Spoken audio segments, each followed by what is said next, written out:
اصل پائیدار محبت اور کمٹمنٹ دوسرے اور تیسرے مرحلے میں بنتی ہے۔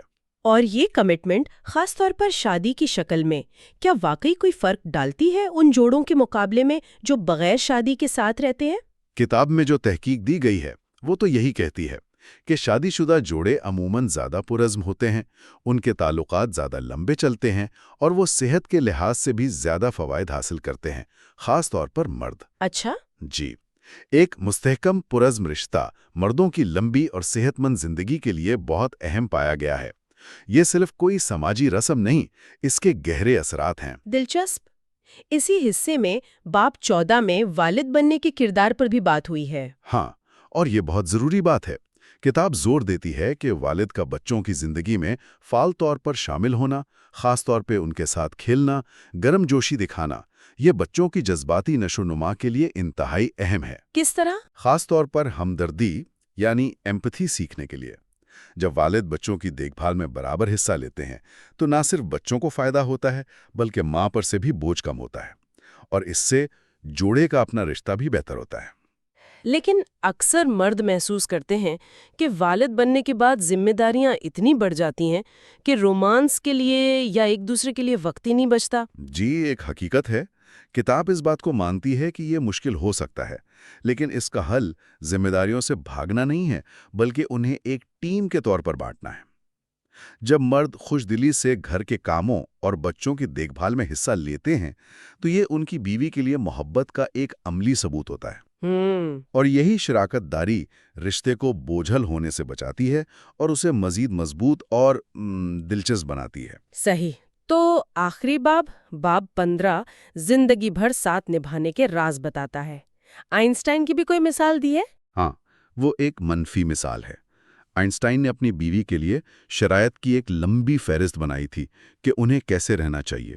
ظاہر ہے وہ رشتہ نہیں چلا۔ کتاب کہتی ہے کہ کامیاب رشتہ کوئی معاہدہ نہیں ہوتا جسے آپ بنا کر بھول جائیں۔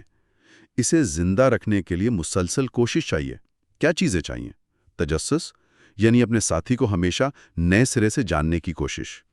تعریف، چھوٹی چھوٹی باتوں پر شکریہ ادا کرنا، ان کی خوبیوں کو سراہنا۔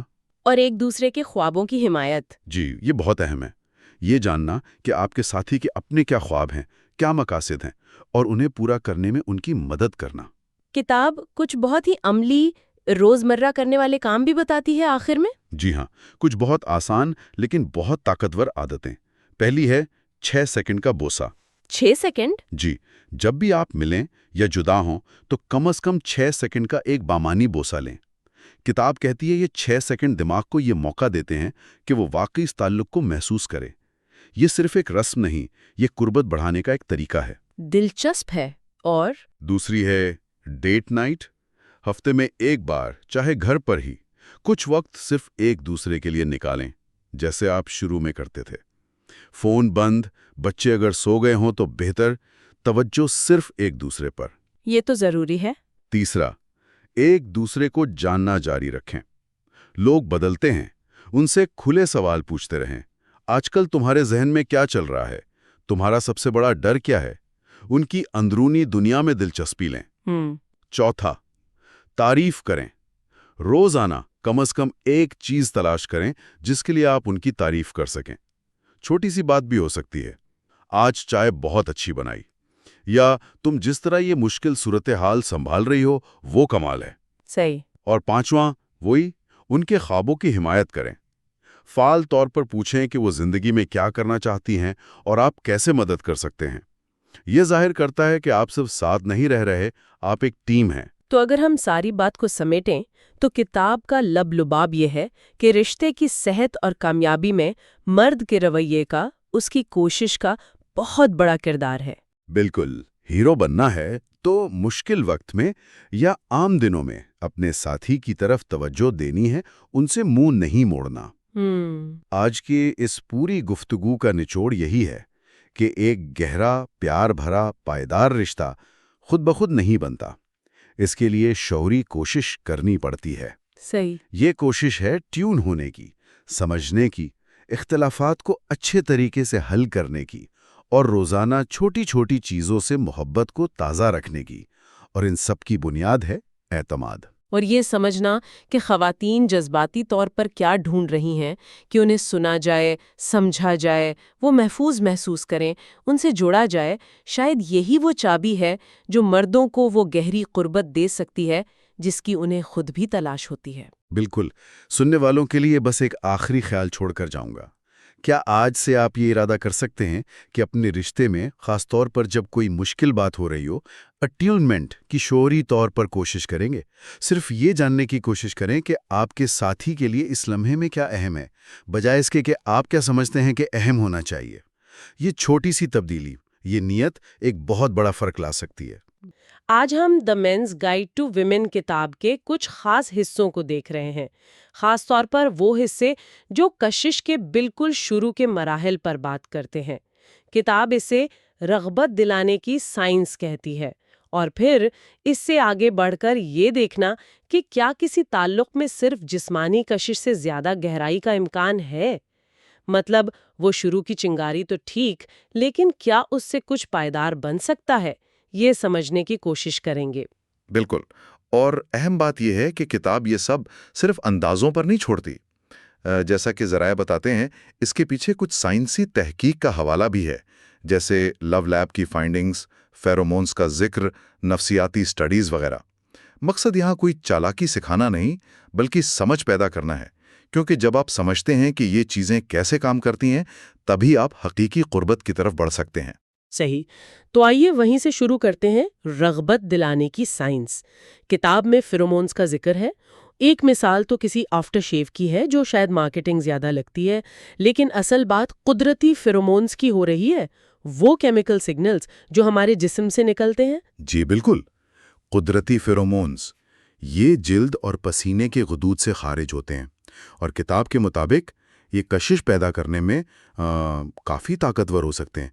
کبھی کبھی ہوتا ہے نا کہ کسی کی موجودگی یا خوشبو بس صحیح لگتی ہے، یہ وہی چیز ہے۔ اچھا، تو یہ صرف کہنے کی بات نہیں؟ نہیں، اس کی حیاتیاتی بنیاد ہے۔ تحقیق بتاتی ہے، جیسا آپ نے کہا، خواتین کی سونگنے کی حس عموماً زیادہ تیز ہوتی ہے۔ ان کے ناک میں وہ خاص وومیرونیزل ریسیپٹرز ہوتے ہیں جو لاشعوری طور پر ان فیرومونز کو پکڑتے ہیں، اور یہ سگنلز سیدھے دماغ کے ان حصوں کو متاثر کرتے ہیں جو جذبات کنٹرول کرتے ہیں۔ مثال کے طور پہ، وہ جو چھوٹے بچے کے سر کی خوشبو ہوتی ہے، وہ خواتین میں آکسیٹوسن ریلیز کرتی ہے۔ وہ تعلق والا ہارمون؟ جی، اور مزید ثبوت بھی ہیں۔ ساواک اور ان کے ساتھیوں کی برین امیجنگ سٹڈیز نے دکھایا کہ مردوں کے پسینے کے کیمیکلز خواتین اور ہم جنس پرست مردوں میں ہائپوتھیلیمس کو متحرک کرتے ہیں۔ یہ دماغ کا وہ حصہ ہے جو تولیدی رویے سے جڑا ہے، لیکن وہی کیمیکلز مخالف جنس پرست مردوں میں وہ رد عمل نہیں دیتے۔ اچھا، اور اسی طرح خواتین کے پیشاب کے کیمیکلز صرف مخالف جنس پرست مردوں میں وہ حصہ متحرک کرتے ہیں۔ مونیل کیمیکل سینسس سینٹر کی ریسرچ نے بھی تصدیق کی کہ جنسی رجحان کی بنیاد پر خوشبو کی پسند ناپسند مختلف ہوتی ہے۔ تو یہ واقعی ایک لاشعوری کیمیائی سطح پر چل رہا ہوتا ہے۔ جی ہاں، یہ ہمارے کنٹرول سے باہر ہے، یہ ایک بنیادی کیمسٹری ہے۔ تو خوشبو یا فیرومونز کہیں، کشش میں ایک بہت اہم مگر اکثر پوشیدہ کردار ادا کرتے ہیں۔ یہ تو بہت ہی دلچسپ ہے۔ کتاب میں وہ فیرومون پارٹیز کا ذکر بھی ہے جہاں لوگ صرف ٹی شرٹ کی خوشبو سونگھ کر پارٹنر چنتے تھے، یہ کیا ہے؟ ہاں، یہ ایک عجیب تجربہ تھا۔ لوگ ملے بغیر صرف خوشبو کی بنیاد پر فیصلہ کر رہے تھے، اور حیران کن بات یہ ہے کہ کتاب کہتی ہے کہ ان میں سے تقریباً آدھے جوڑے وہ لمبا چلے۔ 50% صرف خوشبو کی بنیاد پر؟ یقین نہیں آتا۔ ہاں، یہ اس بات کی طرف اشارہ ہے کہ یہ لاشعوری مطابقت، یہ کیمسٹری کتنی اہم ہو سکتی ہے۔ ظاہر ہے یہ پوری کہانی نہیں، لیکن یہ ایک اہم پہلو ضرور ہے۔ ٹھیک ہے، تو خوشبو اور فیرومون سے آگے بڑھتے ہیں۔ کتاب پہلے بوسے، فرسٹ کس پر بہت زور دیتی ہے۔ یہ صرف رومانوی لمحہ نہیں بلکہ ایک فیصلہ کن موڑ ہے۔ ایسا کیوں؟ پہلا بوسہ واقعی بہت اہم ہے۔ دیکھیں، بٹلر یونیورسٹی کی تحقیق بتاتی ہے کہ لوگ اپنے پہلے بوسے کو کتنی وضاحت سے یاد رکھتے ہیں۔ یہ اس کی نفسیاتی اہمیت دکھاتا ہے۔ لیکن اس سے بڑھ کر ہیوز اور ان کے ساتھیوں کی تحقیق اسے ساتھی کا جائزہ یا میٹ اسیسمنٹ کا حصہ کہتی ہے۔ Meat assessment? جی، یہ صرف ہونٹوں کا ملنا نہیں ہے، یہ کیمیکلز کا، لمس کا، خوشبو کا، ذائقے کا بہت قریبی تبادلہ ہے۔ تحقیق کہتی ہے کہ خاص طور پر خواتین کے لیے یہ ممکنہ ساتھی کی فٹنس جانچنے کا ایک اہم ذریعہ ہے۔ اگر پہلا بوسہ صحیح نہ لگے تو بہت سی خواتین وہیں تعلق کو روک دیتی ہیں۔ تو یہ ایک طرح کا حیاتیاتی کوالٹی چیک ہے؟ آپ کہہ سکتے ہیں یہ رومانوی بھی ہے اور لاشعوری طور پر معلومات اکٹھی کرنے کا ذریعہ بھی، مطابقت جانچنے کا ایک طریقہ۔ اچھا، تو فرض کریں ابتدائی کشش ہے، فیرومونز بھی ٹھیک کام کر رہے ہیں، پہلا بوسہ بھی ہو گیا، اب اگلا مرحلہ یہ کیسے جانیں کہ کیا اس میں صرف وقتی جسمانی کشش سے زیادہ کچھ ہے؟ کتاب یہاں ایک مسئلے کا ذکر کرتی ہے، ہمارے اپنے ہارمونز، خاص طور پر لائمیرنس۔ یہ کیا چیز ہے؟ لائمیرس یہ وہ شدید کیفیت ہے جسے ہم عام طور پر کہتے ہیں محبت میں پاگل ہو جانا۔ اس وقت دماغ میں ڈوپامین، آکسیٹوسن جیسے کیمیکلز کا طوفان ہوتا ہے، خوشی ہوتی ہے، توانائی ہوتی ہے، دوسرے شخص پر شدید توجہ ہوتی ہے۔ لیکن اس کا ایک مسئلہ بھی ہے، یہ کیمیکلز ہمارے فیصلہ کرنے کی صلاحیت کو گڑبڑ کر دیتے ہیں۔ ہم ممکنہ ساتھی کی خامیاں نہیں دیکھ پاتے، سرخ چھنڈیاں نظر انداز کر دیتے ہیں۔ آکسیٹوسن جو خاص طور پر جسمانی قربت کے وقت ریلیز ہوتا ہے، وہ تو فیصلے کو خراب کرنے کے ساتھ ساتھ خطرے کے احساس کو بھی کم کر دیتا ہے۔ مطلب آپ ممکنہ خطرات کو کم اہمیت دینے لگتے ہیں۔ تو یہ محبت اندھی ہوتی ہے والی بات سچ ہے سائنسی طور پر؟ ایک طرح سے جی ہاں۔ کتاب میں وہ فیٹل اٹریکشن فلم کی مثال اسی لیے ہے کہ کیسے کوئی واضح خطرات کے باوجود ایک پرکشش رشتے میں کھنچتا چلا جاتا ہے۔ لائمرنس وقتی طور پر اچھا لگتا ہے، لیکن لمبے عرصے کے ساتھی کے انتخاب میں یہ دھندلاہٹ پیدا کر سکتا ہے۔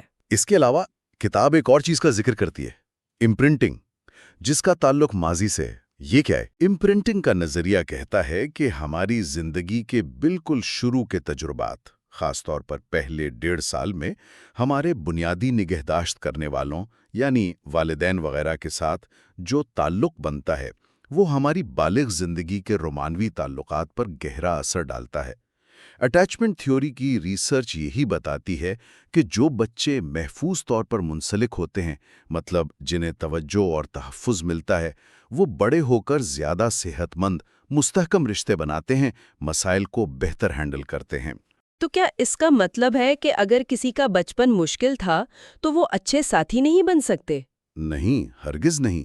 مقصد لیبل لگانا نہیں ہے، صرف یہ سمجھنا ہے کہ ہمارا ماضی لاشعوری طور پر ہماری پسند ناپسند کو متاثر کرتا ہے۔ یہ نیچر اور نرچر دونوں کا کھیل ہے۔ کتاب خاص طور پر خبردار کرتی ہے کہ لاشعوری طور پر کسی ایسی عورت کی طرف نہ کھینچیں جو آپ کی ماں جیسی ہو، خاص کر اگر وہ تعلق مشکل تھا۔ اہم بات یہ ہے کہ کسی گہرے تعلق میں جانے سے پہلے خود آگاہی بہت ضروری ہے۔ آپ کیوں کسی خاص قسم کے شخص کی طرف کھینچتے ہیں؟ آپ کا اپنا جذباتی پس منظر کیا ہے؟ یہ سمجھنا ضروری ہے۔ امپرنٹنگ کا نظریہ کہتا ہے کہ ہماری زندگی کے بالکل شروع کے تجربات، خاص طور پر پہلے 1.5 سال میں ہمارے بنیادی نگہداشت کرنے والوں یعنی والدین وغیرہ کے ساتھ جو تعلق بنتا ہے، وہ ہماری بالغ زندگی کے رومانوی تعلقات پر گہرا اثر ڈالتا ہے۔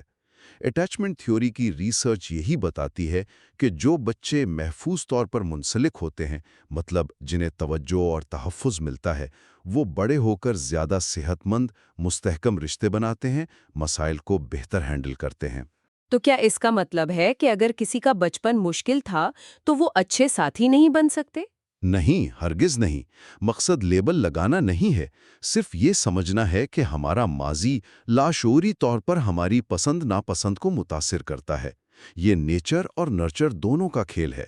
کتاب خاص طور پر خبردار کرتی ہے کہ لاشعوری طور پر کسی ایسی عورت کی طرف نہ کھینچیں جو آپ کی ماں جیسی ہو، خاص کر اگر وہ تعلق مشکل تھا۔